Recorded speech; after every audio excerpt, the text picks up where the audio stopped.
Speaking about good investments, maybe long-term investments, I think all of us saw Perseverance landing on Mars. It was a hell of a week. I watched it with my son Elliot. He found it a little bit boring. It's like the landing. It was like I think it's what they started streaming like 2 hours before. It's like he was like when is it happening, mommy? Is it now? Is it now? So I think that culture, kids they're not used to like waiting, just rooms with like all the people servicing the astronauts. He's like, there's 25. It was pretty diverse. 25 people with a mask sitting like this, and then like every like 1 hour they were like, yeah. He probably expected a live feed of camera actually I showing think the he, rocket flying. I to think he Mars. expected something different. But I do very much enjoy the article in Wired saying Perseverance eyes see a different Mars. The red planets red look. The red planets look. Wow. The red planets look different to an Earthling than it would to a Martian, or to a robot with hyperspectral cameras for eyes. And it says the 7 minutes of terror are over. The parachute deployed. The sky crane rockets fired. Robot trucks goes ping, and Perseverance, a rover built by humans to do science 128 million miles away, is wheeled down on Mars. Whew.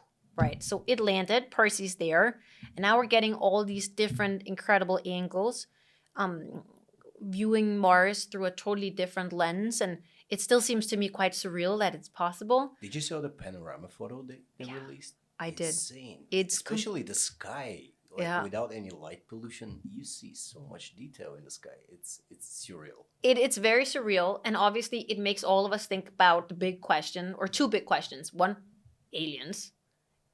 Is there life out there somewhere? Was there life eventually? And two, what is the future for humans in space? And everybody knows that we love Elon. This is one of the things, that he's quite invested in as well. But I really enjoyed, they say, to find hints of life, you have to go to a place that was once likely livable. In this case, that's a Jezero crater. 3 or 4 billion years ago, it was a shallow lake with sediment streaming down its walls. Today, those are cliffs 150 feet tall, multicolored by those sediments spreading and drying across the ancient delta. I think that actually, like, it was really touching to me how we had the whole, landing. I think it was in Denmark, Danish time. It was a Thursday, and then the day after, I had a meeting on a total about something totally different, with a very inspiring woman called Nancy Conrad, who was the wife of the late Pete Conrad, who was the third man on the moon with the Apollo 12. Impressive CV.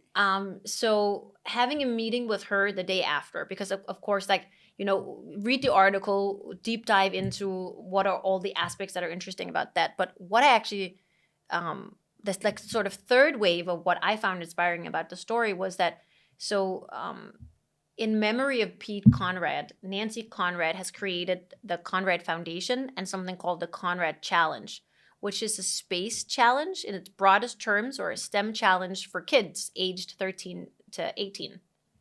So it's a yearly challenge supported by the whole network of astronauts and scientists and the foundation, and with a global audience that competes, where the young kids are competing to solve actually like the biggest challenges in the world.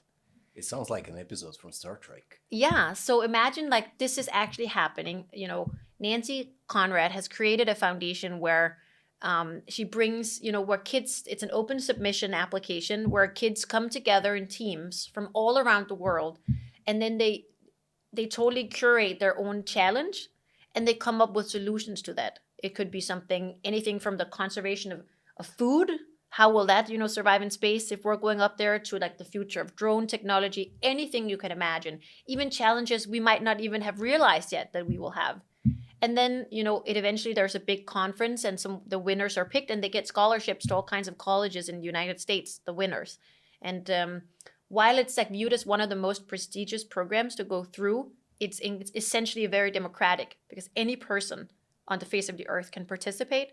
And often they, put together teams where people are from all over the planet. And I think that very much resonates with me, and also some of the stuff we're doing in CanopyLAB, which is like empowering young people to make a difference and shape the world we want. Again, we keep talking about Elon. Why do I think so many people are attracted to Elon Musk? Because he is the example showing us that we can create the future. You can create a whole different future for humankind if you're bold enough to say it out loud. And if you have the money. obviously the money, but the fantasy and the imagination to create whole new universes or new questions. And I think that we're teaching a generation of kids that we can reimagine a totally different future.